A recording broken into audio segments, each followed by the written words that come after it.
आपण कुठल्याही क्षेत्रात काम करतोय, पण जर त्याला अध्यात्माची जोड असेल ना, तर तू कुठलंही क्षेत्र निवड, कुठलंही निवडा तुम्ही, त्याच्यात तुम्ही यशस्वी होणारच. तोची एक समर्थ ही संस्था नक्की काय करते? बघ, सुरुवात संस्था ही नव्हतीच मुळात माझ्या डोक्यात, कारण का ऑलरेडी माझी म्हणजे इव्हेंट कंपनी आहे, मी त्याच्यामध्ये काम करते, माझ्या बऱ्याच गोष्टी सुरू असतात. तर संस्था नव्हतं. माझं असं होतं की माझ्याकडे जो प्लॅटफॉर्म होता, त्या प्लॅटफॉर्मवर मी सिरीज म्हणून सुरुवात केली कावेरी. म्हणजे तोची एका समर्थ, जसं मी cultural events, social events, educational, या सगळ्या क्षेत्रात, दादर आपलं माहिती आहे कलेचं माहेरघर आहे, कला नाही, शैक्षणिक, सामाजिक, सांस्कृतिक सगळ्या घडामोडींचा केंद्रबिंदू म्हणजे आपलं दादर. अगदी दादरपासून सुरुवात केली मी. माझ्या सर्व इव्हेंट्सची सुरुवात दादरपासून केली आणि त्याच्यानंतर मी खूप पुढे त्याच क्षेत्रात गेले. प्रत्येक क्षेत्र झाल्यानंतर त्या सर्व क्षेत्रांमध्ये कुठेतरी काहीतरी माझ्यात मिसिंग होतं. आणि ते आहे ना, प्रत्येकाला कळलं पाहिजे की आपण कुठल्याही क्षेत्रात काम करतोय, पण जर त्याला अध्यात्माची जोड असेल ना, तर तू कुठलंही क्षेत्र निवड, कुठलंही निवडा तुम्ही, त्याच्यात तुम्ही यशस्वी होणारच. ते माझ्यात कमी होतं, ते आपल्या प्लॅटफॉर्मवर नव्हतं. तर ही मी स्पिरिच्युअल सिरीज म्हणून सुरू केली. आणि तेव्हा मी विचार केलेला की मी फक्त 11 गुरुवार करणार, ओनली 11 थर्सडे, नॉनस्टॉप लाईव्ह मी करते. 1 तास, 2 तास, 3 तास मी अनुभव घेते, जसे येतात तसे. तर हे तसं ते त्या प्लॅटफॉर्मवर आली. ती संस्था ही कधीच नव्हती. मी जवळजवळ दीड वर्ष, बरोबर, एक वर्ष, 1.25 वर्ष तरी मी ती अनुभवांची पोटलीच सुरू ठेवलेली सिरीज. आणि त्याच्यानंतर मग मी इंस्टाग्रामवर, मला कोणीतरी बोललं की इट्स हाय टाईम, आता तू इन्स्टावर ये, आणि तू इन्स्टावर का नाही टाकत. मग हे आतापर्यंत टाकत होतेस यूट्यूबवर? नाही, मी फेसबुकवरच करायची. फेसबुकवरच ती कम्युनिटी ऑलरेडी होती माझ्याकडे, तर तीच कम्युनिटी मी ग्रो करत होते आणि त्याच प्लॅटफॉर्मवर माझं होतं. आणि त्याच्यानंतर जेव्हा मला कळलं इन्स्टावर, मग मी 2024ला इन्स्टावर आले. ओके. आणि आता 25 चालू आहे आणि तोची एक समर्थचे ऑलमोस्ट 50,000 फॉलोअर्स होतील ऑलमोस्ट लवकरच होतील डेफिनेटली. आणि संस्था ही आत्ता झाली, गेल्या 9 महिन्यापासून. मला असं वाटलं की आता अनुभव करून प्रचार प्रसार महाराजांचा करणारे आपण कोण नाही आहोत. बरोबर. ब्रह्मांडाचे मालक आणि ब्रह्मांडाचे चालक आहेत ते. त्यांना त्यांचा प्रचार प्रसार आपण कोण करणार आहे. ते स्वतःमध्ये तोची एकच समर्थ, ते समर्थ आहेत, नावातच त्यांचं सगळं आहे. पण एक असा, तुम्हाला म्हणालीस ना नक्की काय करतं तोची एका समर्थ आत्ता, तर जेव्हा हे अनुभवांची पोटलीच आमची, अनुभवांची जी श्रीमंती आहे, जी मला प्रत्येक गुरुवारी कुठल्या ना कुठल्या तरी भक्तांच्या थ्रू मला पण अनुभवायला मिळते, हे जेव्हा चालू होतं एक साईडला, तेव्हा महाराजांनी ना एक मस्त लीला घडवली माझ्या बाबतीत. त्यांनी काय केलं की मला ना एक मेसेज आला की ताई, आम्ही टाटा हॉस्पिटलच्याच बाहेर अन्नदान करतो, तर तुमचा अख्खा ग्रुप येऊ शकतो का. हा बघा, अन्नदानासाठी आम्ही तिथे पोचलो, आमची पूर्ण टीम तिथे पोचली. तर अन्नदानासाठी, आणि आम्ही खूप एक्साइटेड होतो की अरे बापरे, पहिल्यांदा आपल्याला असं काहीतरी करायला, म्हणजे मी केलेलं एकटं करणं आणि समूहाला घेऊन करणं, ह्याच्यावर मी तुला नंतर सांगेनच. हे माझ्यासाठी खूप महत्त्वाचं आहे, एकत्र आणणं सर्वांना. हे मी लहानपणापासून आहे माझ्यामध्ये. एकटं मी कधीच काही करत नाही आणि करणारही नाही.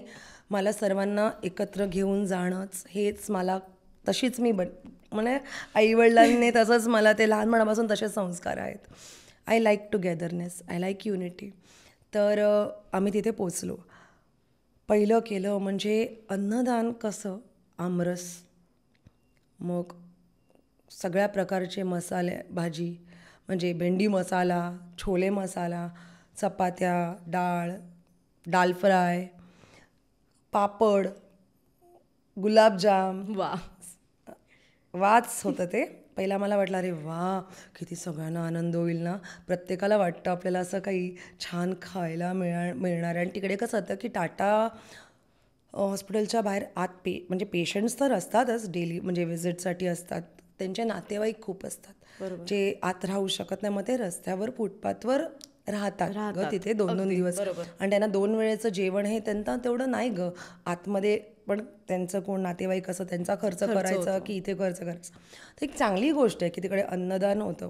पण मी पाहिलं की काही 3-4 पेशंट्स आले आणि मी माझ्या हाताने त्यांना आमरस देते. हे पहिल्यांदा केली, दुसऱ्यांदा केली, तिसऱ्यांदा ते मला हिट झालं की मी त्यांना स्लो पॉयझन करते का. कारण का सिनियर सिटिझन्स होते बरेच, लहान मुलं ठीक आहे, मिडल एज पण ठीक आहे, पेशंट्स नळ्या वगैरे त्यांच्या नाकातनं वगैरे असं ते जस्ट केमो घेऊन येत आहेत किंवा असे हे उभे होते आणि मी त्यांना आमरस वाढते, गुलाबजाम वाढते, तिखट पदार्थ. माझ्या डोक्यात ना ऑटोमॅटिकली काही प्रश्न येऊ लागले की ह्यांचं हे डाएट आहे का, ह्यांचं डाएट असणार ना काहीतरी. बरोबर. मी ह्यांना लॅविश फूड सर्व करते विच इज नॉट राईट. हे मला ना महाराजांनी दाखवलं की बघितलं, केलं एक्सपिरियन्स, तुला हे नाही करायचं. आणि त्या तिसऱ्या अन्नदानानंतर आय स्टॉप्ड. हे मी पहिलं माझ्या सगळ्या सेवेकरी ग्रुपला समजवलं की हा अप्रोच आपला चुकीचा आहे. आपण त्याच्याऐवजी आपण अन्नकुटीर करूया. अन्नदान नको. दान देण्याची पात्रता आपल्यात नाही. आपण त्यांना दान द्यायचं त्यांच्या नावाने, म्हणजे त्यांनाच त्यांचं दिल्यासारखं होतं. बरोबर. दान आपण नाही करू शकत. तर आपण कशा पद्धतीने, म्हणजे लोकांना हे इझी वर्ड होतो दान, समजतं म्हणून तो वापरला जातो. आम्ही अन्नकुटीर सेवा सुरू केली. अन्नकुटीर म्हणजे कुटीर आपलं घर. जसं आपण घरी आई बाबा भाऊ बहीण सगळे कॉन्ट्रीब्यूट करतो. आई माझा पगार झाला, हे घे गं एवढंच माझं कॉन्ट्रीब्युशन आहे. तसंच दर महिन्याला 1 ते 13 तारखेमध्ये आम्ही ही अन्नकुटीर सेवा रन करतो. त्याच्यामध्ये आम्ही विविध आश्रमांना आम्ही संपर्क करतो आणि त्यांच्याकडनं त्यांना काय हवं आहे, आपल्याला काय द्यायचं ते नाही, त्यांना काय हवं आहे, त्यांची गरज कुठे आहे ते बघतो. कावेरी आम्ही की त्यांना कुठे काय कमी आहे. एक आश्रमातनं आम्हाला येतं की ताई आम्हाला अन्न येतं पण आमच्याकडे हायजीनचे इश्यूज आम्ही नाही अफोर्ड करू शकत आहे. मग आम्ही खूप सगळीने बोललं डेटॉलचे बॉटल्स आणि फिनाईल वगैरे सगळं ते मागवायला सुरुवात केलं. बऱ्याच लोकांनी विचारलं अरे तुम्ही अन्न कुटीर सोडून हे का मागवताय. मग आम्ही सांगितलं की आपल्याला जे हवं आहे ते नाही आपण द्यायचं, त्यांना कशाची गरज आहे ते आपल्याला देणं जास्त गरजेचं आहे. कारण का आपण हे फक्त काय बोलतो आपण त्याला फॉर्मॅलिटी किंवा करायचं म्हणून हे कार्य हातात नाही घेतलं आहे. हे खरंच गरज पोचली पाहिजे त्यांच्यापर्यंत जे त्यांना हवं आहे ते. मग असं करून आम्ही अन्नकुटीरमध्येच अन्नधान्य सामग्री सुकी म्हणजे भाजी वगैरे नाही, कारण का ते नाही घेऊन जाऊ शकत आपण, आणि बिस्किट्स त्याच्यामध्ये असं सुरू केलं. मग हळूहळू कळलं की चला आता आपल्याकडे वृद्धाश्रम आम्ही किती केले आत्ता बघा 9 महिने झाले आम्ही 15 आश्रम केले. वाव. एका महिन्यात 2 आश्रम खरंच कन्सिस्टंटली. आत्तापर्यंत असं एक म्हणजे जेव्हापासून सुरू केलं आत्तापर्यंत चालू, कालच परवाच केलं मी.